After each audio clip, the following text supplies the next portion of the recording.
friends, today I'm going to teach you, like always, daily use sentences, daily spoken sentences which we speak in our daily routine. Okay. So without wasting time, let's learn. The first one is call me back.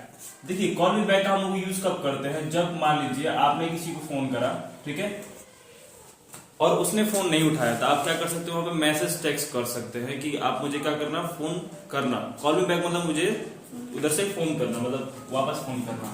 अब देखिए दूसरा जो हमारा है, what do you want. What do you want हम किसी से कब पूछते हैं, जब हम किसी से पूछना रहता है तुम क्या चाहते हो, तो हम पूछते हैं कि व्हाट डू यू वांट, मतलब क्या चाहते हैं ना, या क्या चाहते हो। तो मान लीजिए आपको दोस्तों से पूछना है कि भाई तुम्हें क्या चाहिए, तुम क्या चाहते हो, पूछ सकते हैं और व्हाट डू यू वांट, ठीक है ना, मतलब क्या चाहते हैं। अगला हमारा है आई डिड नॉट अंडरस्टैंड। मान लीजिए मैं आपको कोई चीज समझा रहा हूँ या कोई भी चीज कोई भी व्यक्ति समझा रहा है और आपको समझ में नहीं आ रहा, मान लो आपको रास्ते ही कुछ लोग समझा रहा है, आपको समझ में नहीं आ रहा, या कोई टीचर कोई टॉपिक पढ़ा रहे हो आपको समझा रहे समझ में नहीं आता, वहां पर बोल सकते हो आई डिड नॉट अंडरस्टैंड, मतलब मुझे समझ में नहीं आया, ठीक है ना। अगला जो हमारा है वो हमारा है hope to see you next time. Hope to see you next time use कब करेंगे, मान लीजिए कि आप किसी से मिले, अपने दोस्त से कभी ज्यादा दिन बाद मिले, ठीक है, और आप चाहते हो कि आप अपने दोस्त से फिर से मिलो, तो आप बोल सकते हो वहां पर hope to see you next time, मतलब मैं आशा करता हूँ या करती हूँ कि तुमसे फिर दोबारा मिलूंगा या मिलूंगी, ठीक है ना। अगला जो हमारा है give me 5 minutes. Give me 5 minutes का मतलब आपको पता है कि मुझे 5 मिनट का समय दीजिए। मान लीजिए आपको मतलब अभी टीचर आए हैं क्लास में और आप कहना है कि वो कह रहे हैं कि जो मैं कल बोला था वो सुनने के लिए मैं सुनूंगा, ठीक है ना। तो आप लोग कहना है सर मुझे हम लोग को 5 मिनट दीजिए रिवीजन करेंगे 10 मिनट्स, तो बोल सकते सर गिव अस 5 मिनट्स या give me 5 minutes to revise, है ना, कि मुझे रिवाइज करने के 5 मिनट समय दे दीजिए ताकि मैं क्या कर सकूं, रिवाइज कर सकूं। या अगर आपको कहना है कि तुम कितनी देर में आ जाओगे, तो आप बोल सकते हो गिव मी 5 मिनट्स, मुझे 5 मिनट दो, give me 5 minutes to be ready, मुझे 5 मिनट समय दो क्या करने के लिए, बस रेडी होने के लिए, तो ऐसा भी बोल सकते हैं। अगला जो हमारा है डोंट मेक एक्सक्यूज। इसका पता तो आपको है कि कब हम लोग इसका यूज करते हैं, कब यूज करते हैं इसका, डोंट मेक एक्सक्यूज का, जब आपको किसी को कहना हो कि बहाने मत बनाओ, ठीक है ना। मान लो कि आपके दोस्त ने कहा कि हाँ मैं तुम्हारे बर्थडे पे आऊंगा या मैं तुम्हारे घर आऊंगा, और जब वो फोन करे कि ए आ रहे हो कि नहीं तुम जी, तो वो बोल रहा है कि नहीं मैं नहीं आऊंगा, तो वहां पर बोल सकते हो डोंट मेक एक्सक्यूज, मतलब क्या करो, बहाने मत बनाओ, ठीक है।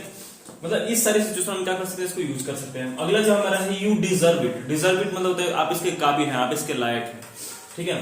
मान लो कि कोई अच्छे पोस्ट पे, आपके फ्रेंड में अभी है कोई, मान लीजिए उसके घर में कोई अच्छे पोस्ट पर है, तो आप वहां पे बोल सकते हैं कि योर फादर डिजर्व इट, मतलब आपके पिताजी क्या है, इसके लायक हैं।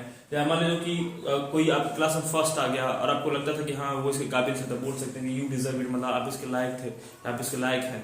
आ रही बात समझ में ना। अगला जो हमारा है वॉश योर फेस।